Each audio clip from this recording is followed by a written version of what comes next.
찬양 감사합니다. 오늘 우리가 함께 봉독한 말씀에 등장하는 구약의 인물은 학개 선지자입니다. 학개는 주전 520년경, 그러니까 이스라엘이 바벨론 70년 포로 생활을 마치고 예루살렘으로 귀환한 다음에 무너진 성전을 재건하는 데 실패하고 16년의 세월이 지났을 때 그때 하나님의 말씀을 들고 등장해서 4개월 동안 이스라엘 백성들에게 말씀을 전하고 그리고 흔적도 없이 사라진 선지자가 학개 선지자입니다. 학개의 예언 중에 학개 2장 3절에 너희 가운데 남아있는 자 중에서 이 성의 이전 영광을 본 자가 누구냐, 이 말을 근거로 해서 학개가 선지자로 부름을 받아서 말씀을 전했을 때 그의 나이가 어느 정도 됐을까? 아마도 솔로몬 시대에 성전의 영광을 본 사람이라고 예측한다면 나이 많아 선지자로 부름을 받아 잠깐 동안 말씀을 전하고 사라졌을 것이다, 이렇게 이해하고 있습니다. 그의 메시지는 딱 하나입니다. 뭡니까? 무너진 성전을 재건하라 하는 것입니다. 학개와 동시대에 활동했던 선지자는 우리가 매 주일마다 만나고 있는 스가랴 선지자입니다. 학개가 활동하던 시대의 활동 상황입니다. 주전 586년에 예루살렘이 바벨론에 의해서 멸망을 당하고 이스라엘 백성들이 바벨론의 포로로 끌려갑니다. 그때 이스라엘 백성들의 삶의 중심이었던 솔로몬 성전도 다 파괴되고 황폐해졌습니다.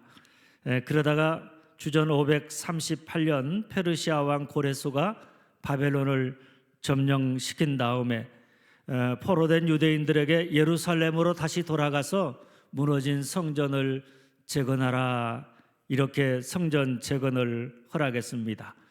그래서 70년 만에 포로 생활에서 예루살렘으로 돌아온 백성들이 아주 기쁜 마음으로 돌아와서 무엇보다도 무너진 성전을 재건하겠다고 성전 시공식을 기쁨으로 거행했습니다. 그런데 시작과 더불어서 많은 어려움, 장애를 만나게 됩니다. 특별히 사마리아인들의 방해로 공사가 중단되었고 그 후 16년 동안 성전이 황폐했지만 황폐된 채로 방치해두고 이스라엘 백성들이 예루살렘에 돌아왔지만 하나님의 백성으로 살지 못하고 이전에 바벨론에서 살던 그 습관대로 살았던 것입니다. 그러다가 보니까 사람들이 무너진 성전을 건축해야겠다, 이런 마음을 전혀 갖지를 못하고 하나님 없이 나라도 먹고 잘 살아야 되겠다, 이런 생각으로 철저히 이기적이고 개인적인 삶을 살았습니다. 그래서 내가 밥 먹고 살기도 참 바쁘고 힘든데 신앙생활, 하나님 중심의 삶, 그것은 내가 조금 미뤄둔 채로 살 수밖에 없다. 먹고 사는 게 바쁘다는 핑계로 그들의 삶의 중심이었던 무너진 예루살렘 성전을 재건하는데 소홀히 하면서 그것을 무너진 채로 황폐한 채 방치해두고 있었습니다. 이런 때 누가 등장합니까? 학개 선지자가 등장합니다. 하나님이 그를 통해서 이스라엘 백성들에게 무너진 성전을 재건하라고 촉구하고 있는 것입니다. 성전은 여러분이 잘 아는 것처럼 그냥 단순한 건물이 아닙니다. 이스라엘 백성들에게 성전은 뭡니까? 성전 안에 하나님이 임재해 계신다. 성전 안에서 하나님이 우리를 만나신다. 하나님이 우리와 함께 하신다. 이것을 보여주는 것이 바로 성전입니다. 성전이 무너져 있다라고 하는 것은 다른 말로 하면 그들의 삶의 중심에 뭘 잃어버렸습니까? 하나님을 잃어버렸다. 그래서 하나님의 백성인데 하나님 없이 산다. 하나님 말씀 따라 순종하며 사는 게 아니라 세상의 가치를 따라서 그냥 세상을 쫓아서 살아간다. 이런 사실을 우리에게 말해주고 있는 것입니다. 그러니까 이스라엘 백성들에게 하나님이 없다, 성전이 무너져 있다, 그것은 그들의 삶에 더 이상 하나님의 백성으로서의 축복된 삶은 존재하지 않는다, 이런 이야기입니다. 그러니까 그들이 하나님 중심의 삶을 잃어버리고 세상을 쫓아 살아가는 순간 하나님의 언약 안에서 하나님의 백성에게 허락된 가나안 땅의 축복도 하나님이 거두어 가시는 것입니다. 그래서 그들을 어디로 내보내십니까? 바벨론 포로 생활로 70년 동안 포로로 끌려가서 그곳에서 고생스러운 삶을 살게 만들었던 것입니다.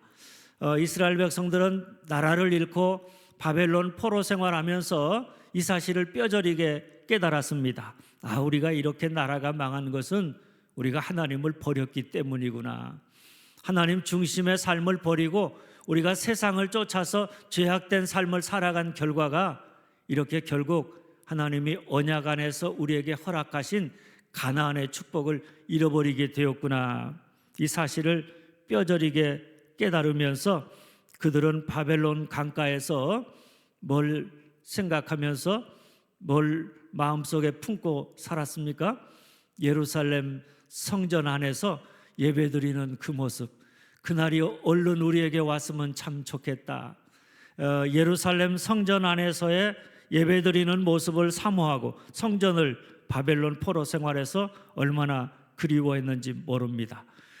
그런데 그런 백성들이 막상 예루살렘에 귀환한 다음에 조그만 어려움에 봉착하게 되자 성전을 건축해서 무너졌던 신앙을 재건하고 하나님의 백성으로 우리가 다시 회복돼야 되겠다, 이런 꿈마저 그들이 포기하고 만 것입니다. 그러기를 16년의 세월이 지나자 이제 그들의 마음속에 어떤 마음이 있었느냐? 무너진 성전을 재건하는 것은 불가능한 일이다. 다시 옛날에 이스라엘 백성, 그 하나님의 백성으로 우리가 사는 것은 기대할 수가 없다. 그것은 불가능하다. 그 모든 것이 다 헛된 것이다. 이렇게 여기면서 낙심한 채로 살았습니다. 그리고 이제는 성전 건축, 이스라엘의 회복에 대한 희망을 포기해버린 채 그저 우리 개인적으로라도 살아남아야 되겠다. 그래서 먹고 사는 문제, 철저하게 이기적인 먹고 사는 문제에만 급급한 삶을 살았던 것입니다.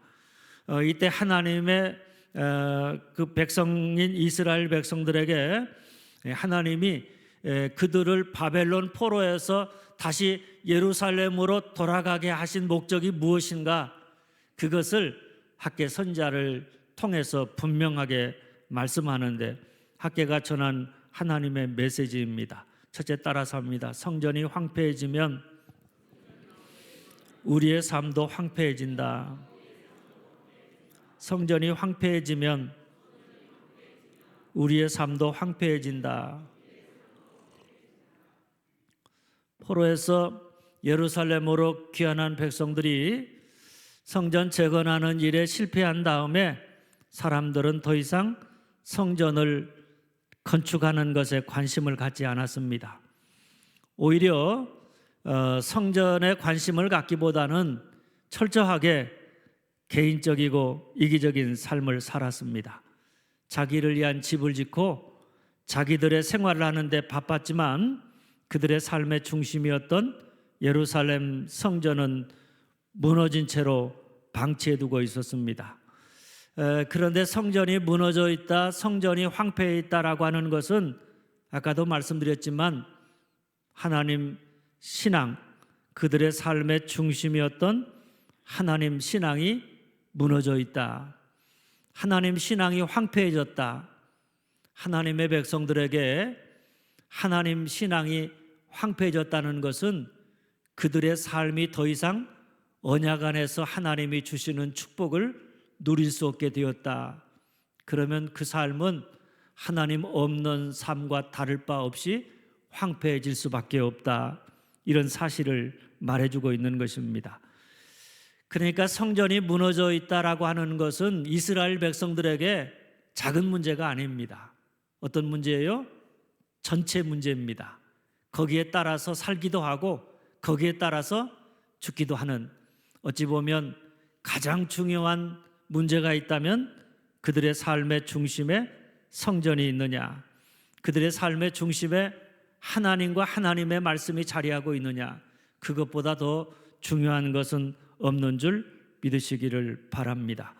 하나님의 백성으로서 이스라엘 백성이 만약에 세상 속에서 하나님의 택한 목적을 따라서 하나님의 영광을 드러내는 축복의 통로가 되는 삶을 살아가려면 그 무엇보다 성전을 회복하는, 무너진 성전을 재건하는 일이 가장 우선되어야 한다. 그야말로 성전이 황폐해지면 우리의 삶도 황폐해질 수밖에 없다는 이야기입니다. 이스라엘 백성들은 바벨론 포로 생활하면서 이 사실을 뼈저리게 느꼈습니다. 그런데 그들이 다시 예루살렘에 귀환한 다음에는 이제 옛날에 힘들었을 때 뭐가 가장 중요한가, 내가 하나님 신앙을 내가 바로 해야지, 이런 마음이 조금 상황이 좋아지니까 금방 다 잊어버리고 다시 어디로 빠집니까? 자기 자신의 먹고 사는 문제를 핑계하면서 신앙생활하는 것을 게을리하게 되었다. 그러니까 하나님 성전을 회복하는 것보다 뭘 우선하게 되었습니까? 나 자신의 개인적인 삶과 평안이 더 우선이 되었다, 이런 이야기입니다. 오늘날 말하면 먹고 사는 일에 바빠서 신앙생활을 게을리했다, 이런 이야기입니다. 그러면서 뭐라고 말합니까? 내가 좀 먹고 살만하면 그때 열심히 신앙생활 할게요, 이렇게 이야기합니다. 진짜예요? 거짓말이에요? 거짓말입니다. 제가 그렇게 말하는 사람이 나중에 뭔가 조금 형편이 좋아지는데 그 형편이 조금 좋아지는 때가 어느 때냐고요. 자기 욕심은 끝이 없는데. 그러니까 그것은 새빨간 거짓말이더라고요. 그러니까 어떤 면에 생각해 보면 내가 좀 먹고 살만하면 그때 가서 내가 신앙생활 하겠다는 사람은 신앙생활 하기가 참 어렵다라고 하는 것을 우리가 알 수가 있습니다.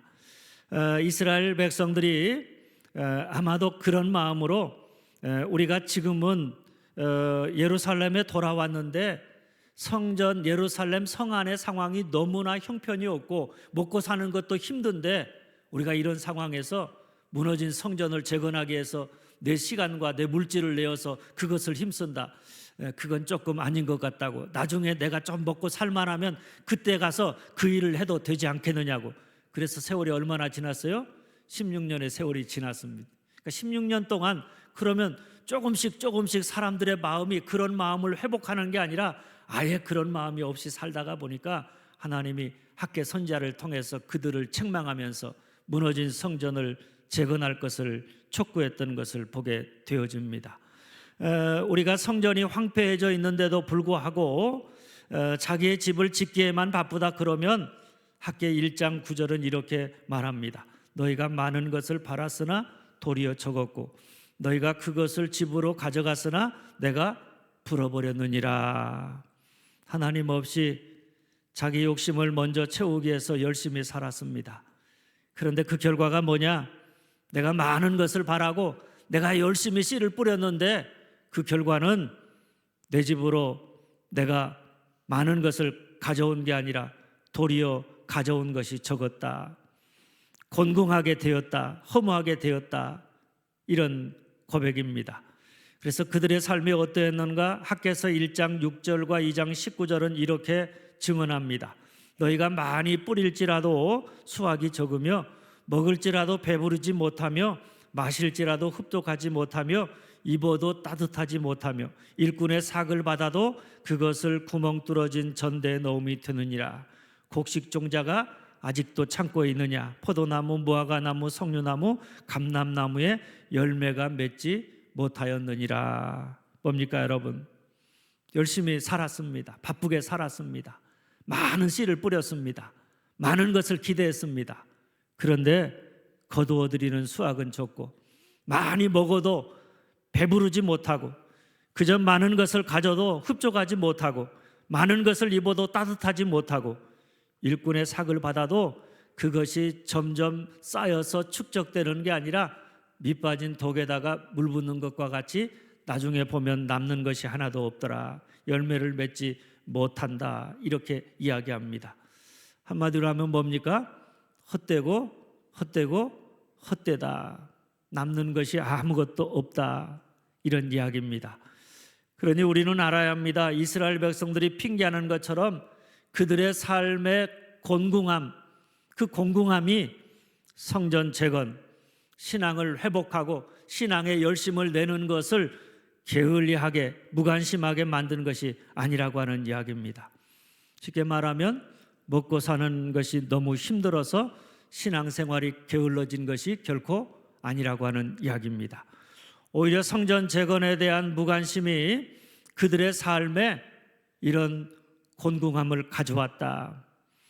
아무리 노력해도 만일 우리의 삶에서 성전이 황폐해져 있다, 우리의 신앙의 삶의 중심에 하나님과 하나님의 말씀이 자리하고 있지 못하다, 그러면 우리의 삶도 황폐해진다. 그러니까 내 심령의 성전에 놓인 상태와 수준이 결국에는 내 삶의 상태와 수준이라고 하는 이야기입니다. 그러니 우리 삶에서 성전의 황폐함을 우리가 방치해둔다, 아니면 내 삶의 중심에다가 하나님과 하나님의 말씀을 두고 살아가는 무너진 성전이 재건되어서 아름다운 성전으로 우리가 그렇게 살아간다. 그러면 우리의 삶도 곤궁함에서 벗어날 수 있는 줄 알고, 무엇보다 먼저 우리의 삶에서 무너진 성전을 재건하는 일에 힘써야 하는 줄 믿으시기를 바랍니다. 둘째, 바로 이런 이유 때문에 학개 선자는 한번 따라서 합니다. 무너진 성전을 건축하라. 무너진 성전을 건축하라.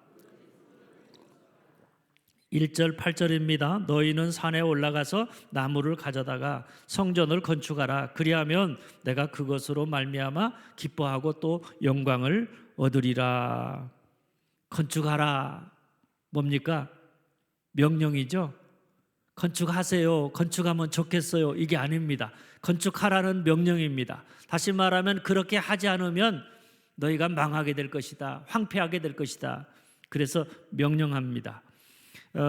그 명령을 우리가 주목해서 보면 어디 가서 나무를 가져다가 성전을 건축하라 그랬어요? 산에 올라가서 나무를 가져다가. 그 산이 어디 산이에요? 뒷산이에요. 우리가 살고 있는 그 뒷산에 올라가서 쉽게 구할 수 있는 나무를 가져다가 그것을 가지고 성전을 건축하라는 거예요. 솔로몬 성전은 어떻게 건축했죠? 산에 올라가서 그냥 아무거나 가져다가 성전 건축했어요? 아니죠. 아주 질 좋은 나무를 외국에서 수입해가지고 배로 이동해가지고 또 거기에 있는 기술자들을 데려다가 그렇게 성전을 건축했거든요. 바닥은 또 어떻게 했어요? 아주 기가 막힌 아주 유명한 대리석을 수입해다가 그 대리석으로 아주 화려한 성전을 건축했단 말이에요. 그런데 지금 학개 선지자를 통해서 성전을 건축하라는데 뭐 어떤 성전 건축하라 그랬어요? 옛날에 솔로몬과 같은 성전을 건축하라 그러면 사람들이 뭐라고 말할까요? 말도 안 되는 소리라고. 우리에게 무슨 돈이 있냐고, 우리에게 무슨 기술이 있느냐고. 그걸 어떻게 우리가 지금 이 상황에서 그런 것들을 가져다가 그런 하나님의 성전을 화려하게 지을 수 있느냐고, 불가능하다고 이 얘기했을 거예요. 그런데 학개 선지자를 통해서 주시는 말씀은 어디 가서?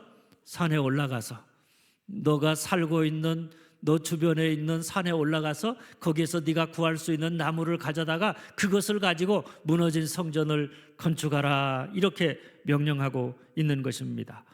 그러니까 하나님이 우리에게 명령하시는 것은요, 어떤 명령만 하세요?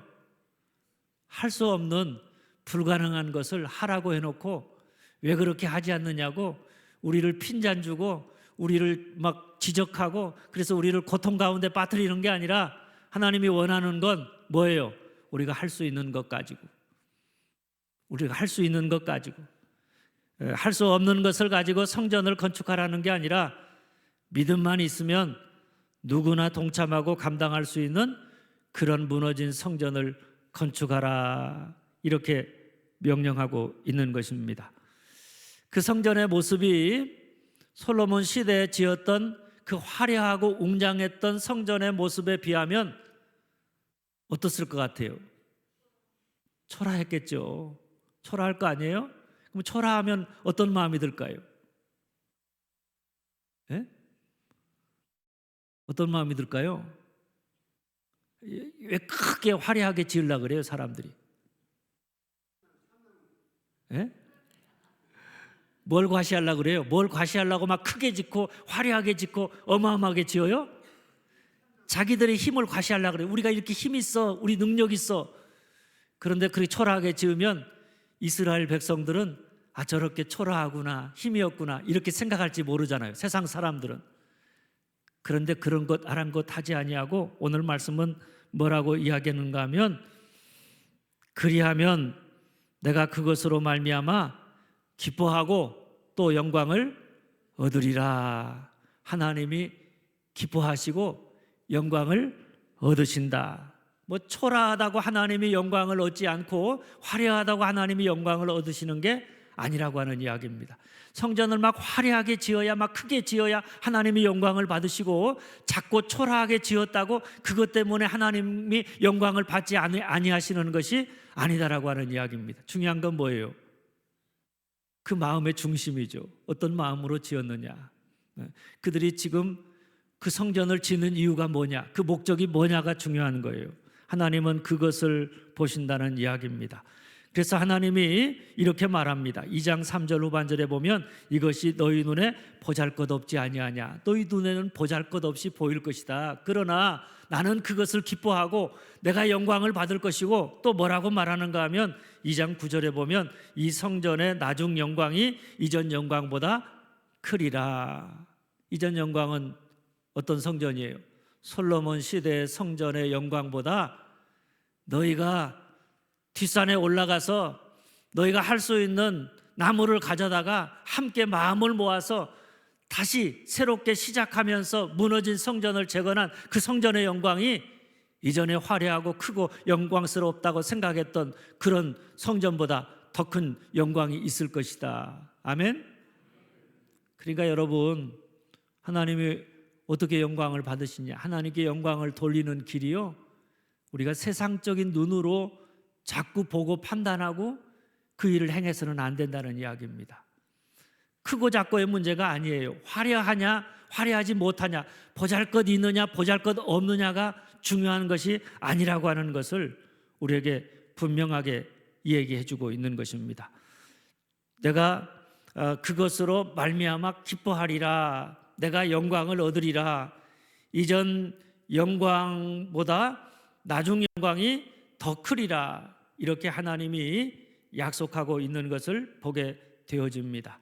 이처럼 하나님은 우리가 할 수 없는 일이 아니라 우리가 할 수 있는 최선을 다해서 참 마음으로 무너진 성전을 건축한다.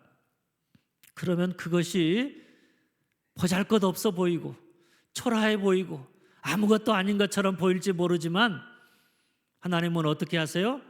기뻐하시고 영광을 받으시고 그 영광이 그 어떤 영광보다 더 크도록 하나님께서 역사하실 것이다. 아멘? 여러분, 우리가 믿는 하나님은 그런 분입니다. 그러니까 세상의 잣대를 가지고 하나님을 바라보는 게 아니라 그저 하나님이 어떤 분인가를 보면서 하나님 말씀 앞에서 그 말씀대로 우리가 무엇보다도 내가 할 수 있는 최선을 다해서 참 마음으로 무너진 성전을 건축한다. 참 마음으로 무너진 하나님 중심의 신앙을 회복한다. 그것이 보잘것없어 보일지 몰라도 그것을 통해서 하나님이 기뻐하시고 영광을 받으시는 줄 믿으시기를 바랍니다. 그뿐 아닙니다. 학개 2장 19절 후반절입니다. 한번 따라서 합니다. 그러나 오늘부터는 내가 너희에게 복을 주리라. 그러나 오늘부터는 내가 너희에게 복을 주리라. 여기 오늘이 언제예요? 여호와의 성전 지대를 쌓던 날부터입니다. 다시 말하면 무너진 성전을 다시 재건하기 시작한 그날부터 어디서 나무를 가져다가, 산에서 나무를 가져다가 어떤 성전을 지어요? 너희 눈에 보잘것없는, 사람 눈으로 볼 때 보잘것없어 보이는 성전을 지을지 모르지만 그것을 시작한 그날부터, 그걸 다 완성한 날도 아니에요. 완성되어져 가지고 뭔가 아름답고 우리가 보기에 본때가 보이는 그런 그 이후에 하나님이 우리에게 복을 주시는 게 아니라 이제 시작한 것뿐인데, 그것을 시작한 날부터, 성전 지대를 쌓던 날부터 하나님이 내가 너희에게 복을 주리라. 아멘. 얼마나 놀랍고 감사한 일인지 모릅니다.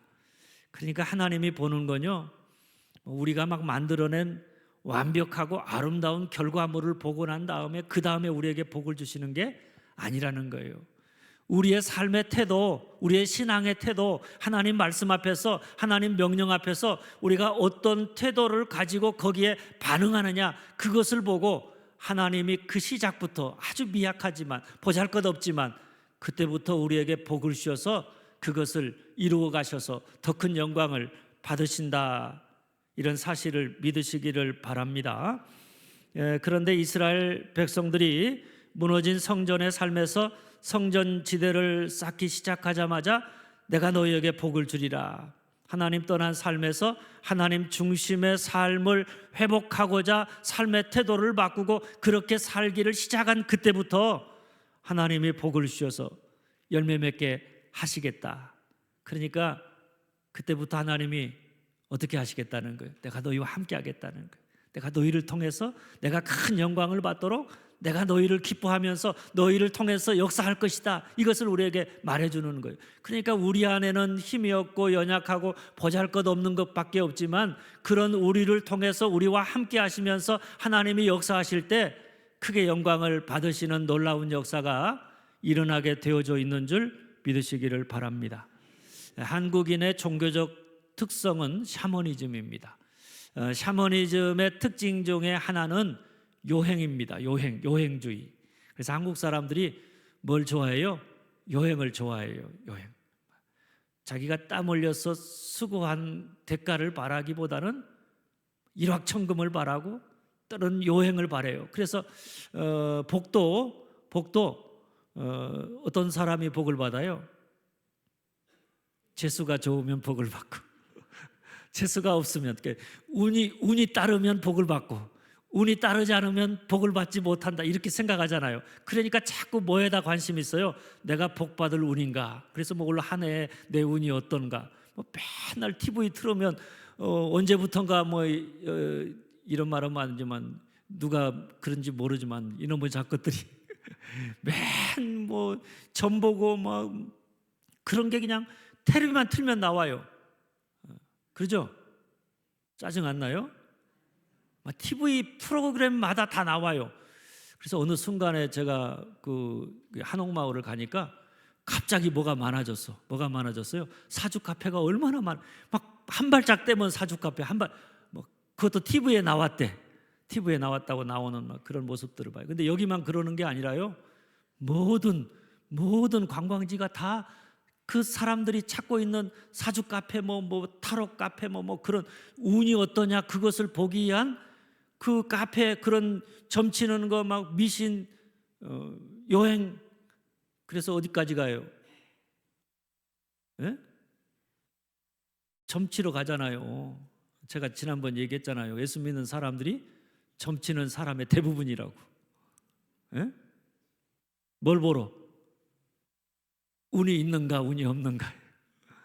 여러분, 우리는요 운에 따라 사는 사람이 아니라요, 여러분에게 제가 기가 막힌 인생의 비밀을 알려드립니다. 여러분이 일생 동안 행복하고 형통할 수 있는 길이 있는데 그게 뭐예요? 예? 하나님 잘 믿으면 돼요. 예? 아멘을 안 하네.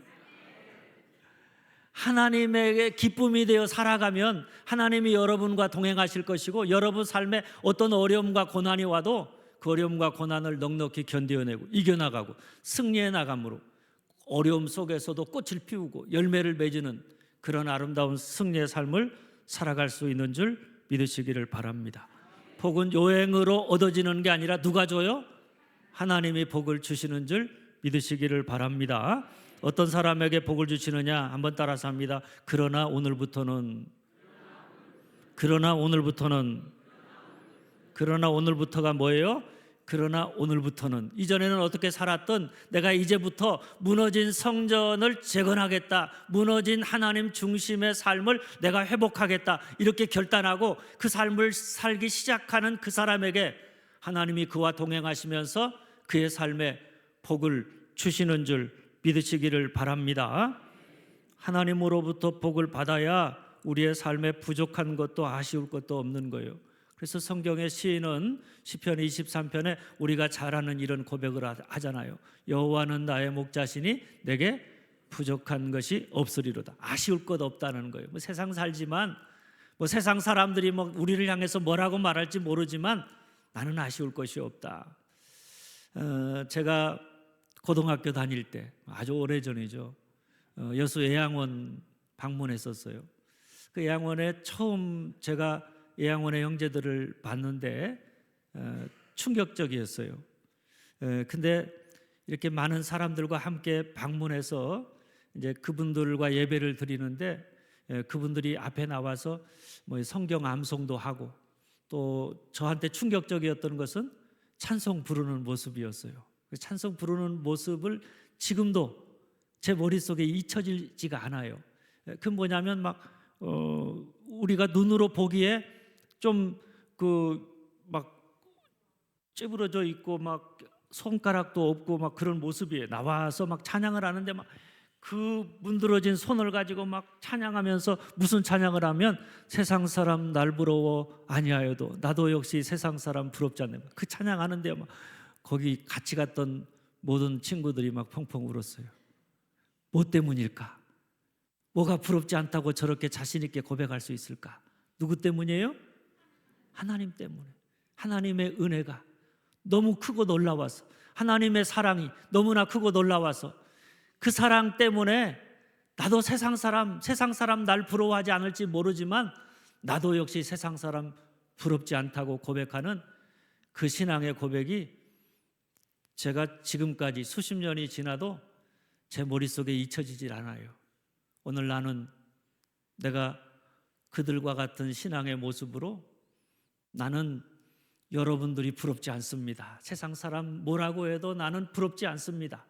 예수님 때문에, 하나님 사랑 때문에 나는 여러분이 부럽지 않습니다. 이렇게 고백하며 살아갈 수 있기를 주님의 이름으로 축원합니다.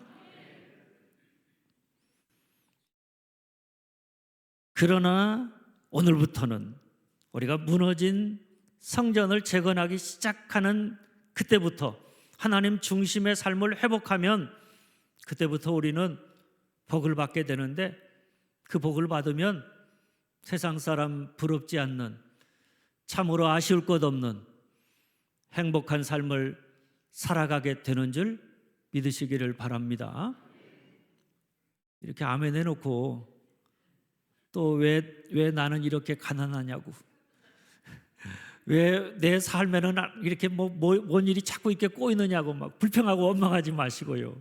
그럴지라도 그러나 이제부터는 누가 복을 줘요? 하나님이 복을 주신다. 이 믿음 가지고 뭘 바로 해야 돼요? 무너진 신앙의 삶은 없는지, 무너진 성전의 모습은 없는지 내 신앙의 삶을 점검해 보면서 무너진 것들을 다시 재건하기를 시작하는, 그래서 하나님이 이제부터 다시 복을 주시는 그런 축복과 은혜가 늘 함께 할 수 있기를 주님의 이름으로 축원합니다. 실제 그렇다면 무너진 성전을 건축한다라고 하는 것은 구체적으로 어떤 의미냐? 따라서 합니다. 삶의 우선순위를 회복한다. 삶의 우선순위를 회복한다. 포로에서 돌아온 이스라엘 백성들은 하나님 중심의 삶을 회복하는 것이 가장 우선되는 것이다. 그것을 어디서 깨달았어요? 바벨론 포로 생활에서 깨달았어요. 그런데 막상 돌아와서 보니까 먹고 사는 게 힘들다가 보니까 그 생각은 잊어버리고 하나님 성전을 회복하는 것보다 뭐가 더 우선인 삶을 살았습니까? 무엇을 먹을까? 무엇을 마실까? 무엇을 입을까? 하는 것이 우선된 삶을 살았습니다. 하나님 예배하고 섬기는 신앙, 하나님 중심의 삶보다 내가 잘 먹고 잘 사는 그런 삶을 우선하며 살았습니다. 그 결과 그들의 삶에 풍요로움이 찾아온 게 아니라 곤궁함이 찾아왔습니다. 아무리 열심히 살아도, 아무리 노력해도 밑빠진 독에 물 붓는 것과 같이 남는 것이 없었다, 이런 이야기입니다. 제가 목회하면서 제가 1980년에 신학교에 입학해서 그 뒤로 교육전도사와 전임전도사, 목사 임직 92년도에 임직을 받고 오늘까지 이렇게 목회 사역을 감당해 오고 있습니다. 수없이 많은 성도들을 만나면서 성도들의 신앙의 모습이 점점 변화하고 있구나, 이것을 굉장히 많이 느낍니다. 근데 그 느낌은 긍정적이고 좋은 느낌이기보다는 부정적이고 굉장히 마음에 낙심이 될 때가 많은 그런 느낌입니다. 그게 뭐냐면 사람들이 가장 우선하며 사는 게 뭘까 이렇게 생각해 보면 뭐예요? 돈이에요. 돈. 안 그래요? 돈이잖아요. 돈. 그러니까 지금 우리 시대의 가장 큰 우상은 뭐냐 그러면 돈이에요. 돈. 사람들의 가장 큰 관심이 뭐냐 이렇게 생각해 보면 자기 통장의 잔고에는 굉장히 관심이 많습니다. 그런데 하나님에 대한 우리의 영적인 게으름에 대해서는 심각하게 고민하고 있지 않는 것을 보게 되어집니다. 그러다가 보니까 교회마다 그 이전에 순수했던 믿음, 주님과 교회를 위해서 주님과 교회를 우선하면서 하나님 제일주의로 헌신하고 자기의 모든 것을 던져서 주의 뜻을 이루고자 했던 그런 모습들을 기대하기보다는 그저 자기 이익에 따라서 움직여져가는 형식적이고 개인적인 신앙으로 변질되어가는, 그래서 신앙의 공동체성보다는 개인주의화되어져가는 신앙의 모습들, 그런 모습을 보다 보면 참 앞으로 어떻게 될까 이런 우려와 안타까운 마음을 갖게 되어집니다.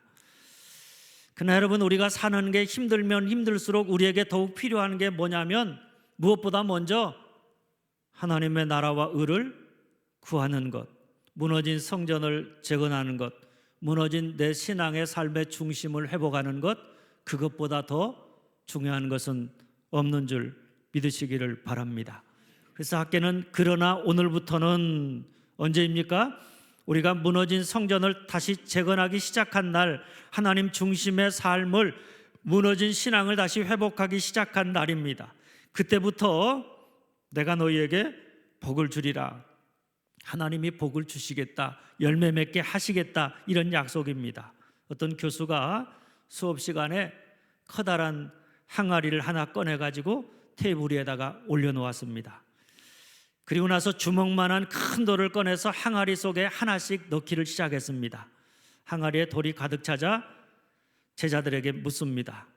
항아리에 돌이 가득 찼습니까? 학생들이 이구동성으로 예라고 대답했습니다.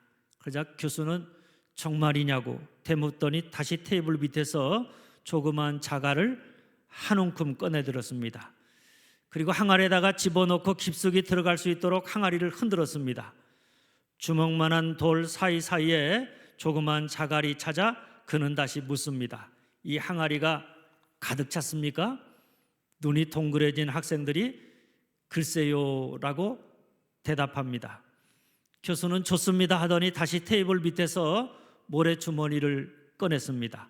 모래를 항아리에 넣고 주먹만한 돌과 자갈 사이에 빈틈을 채운 다음에 다시 묻습니다. 이 항아리가 가득 찼습니까? 학생들은 아니오라고 대답을 했습니다. 교수가 그렇습니다라고 대답을 하면서 이제는 주전자를 꺼내서 물을 항아리에 부었습니다. 물은 돌과 자갈과 모래 사이로 들어가서 채워졌습니다. 이 실험을 마친 다음에 교수가 학생에게 말했습니다.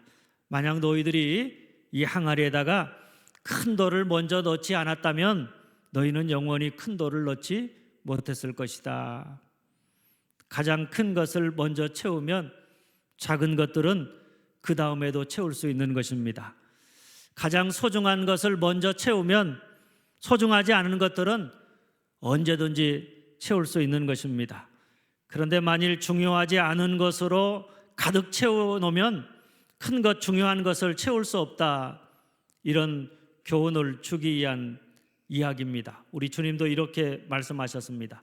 너희는 먼저 그의 나라와 의를 구하라. 그리하면 이 모든 것을 너희에게 더하리라.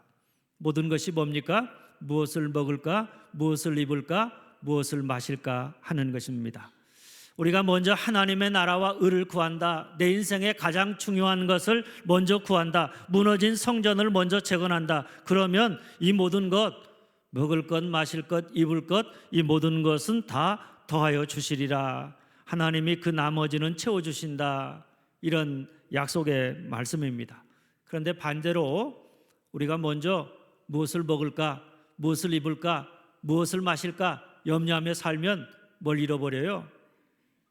하나님 나라와 의를 구하는 삶을 잃어버리게 되어져 있습니다.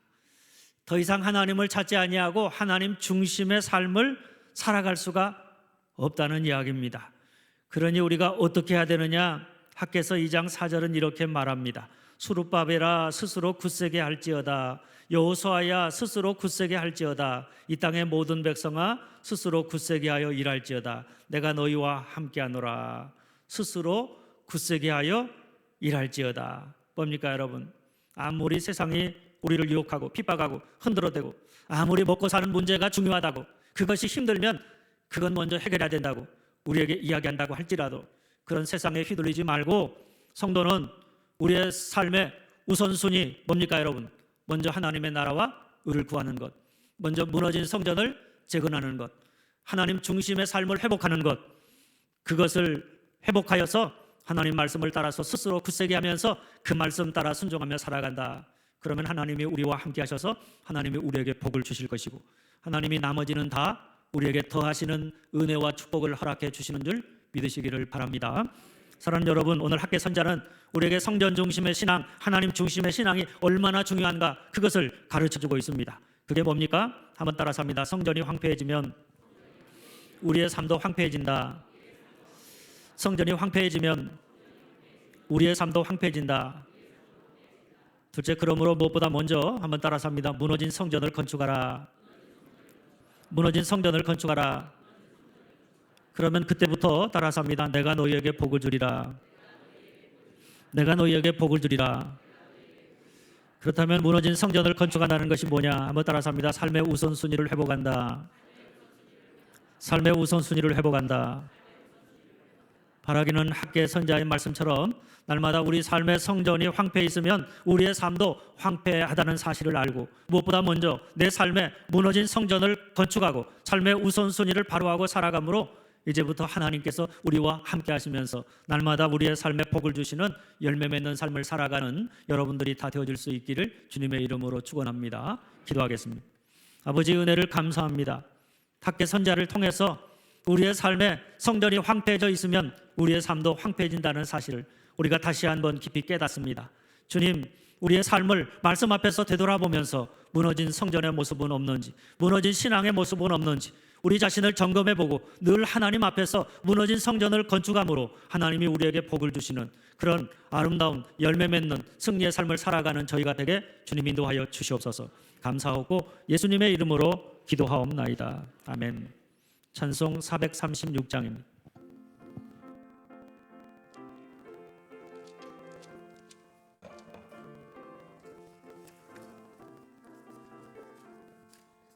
나 이제 주님의 새 생명 얻음mo 옛것은 지나고 새 사람이로다 그 생명 내